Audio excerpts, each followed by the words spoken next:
ত্রাণের টাকা আমাদের আসলে একটি ব্যাংক অ্যাকাউন্টে জমা আছে। সেটি তিনজনের নামে যৌথ অ্যাকাউন্ট। সেই অ্যাকাউন্টের এই টাকাটি দিয়ে আমরা মূলত পুনর্বাসনের কাজ করতে চাই। এবং এই বন্যা পরবর্তী যে পুনর্বাসনের কাজ, অনেকের ঘর ভেঙে গেছে, সেখানে আরো অনেক সমস্যা দেখা দেবে, আমরা সেগুলো নিয়ে কাজ করতে চাই। এই কারণে টাকাগুলো রাখা হয়েছে। আর ত্রাণ আমাদের টিএসসি তে পর্যাপ্ত পরিমাণ এসেছিল। সেই ত্রাণগুলো আমরা ডিস্ট্রিবিউট করে দিয়েছি।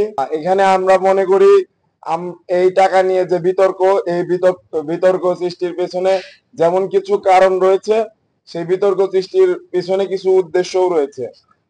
কারণ আমরা যে এই টাকাগুলো ডিস্ট্রিবিউট করব, সেই ডিস্ট্রিবিউট করার জন্য আমাদের তো পরিকল্পনা আছে, পুনর্বাসন পরিকল্পনা। সেই পুনর্বাসন পরিকল্পনার জন্য আমাদের সময় দিতে হবে। তো আমাদের সময় না দিয়ে যদি কেউ সমালোচনা করে, আমরা মনে করি সেখানে কিছু উদ্দেশ্য অবশ্যই আছে।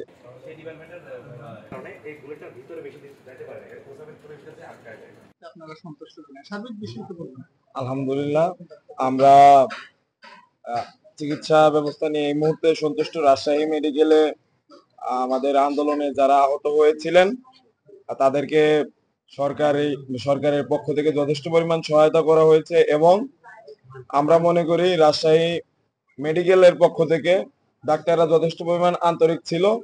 এবং যেই তিনজন আমাদের এখানে আছেন তাদের প্রত্যেকের শারীরিক অবস্থা এখন উন্নতির দিকে, এবং আমরা মনে করি তারা খুব শীঘ্রই সুস্থ হয়ে বাসা।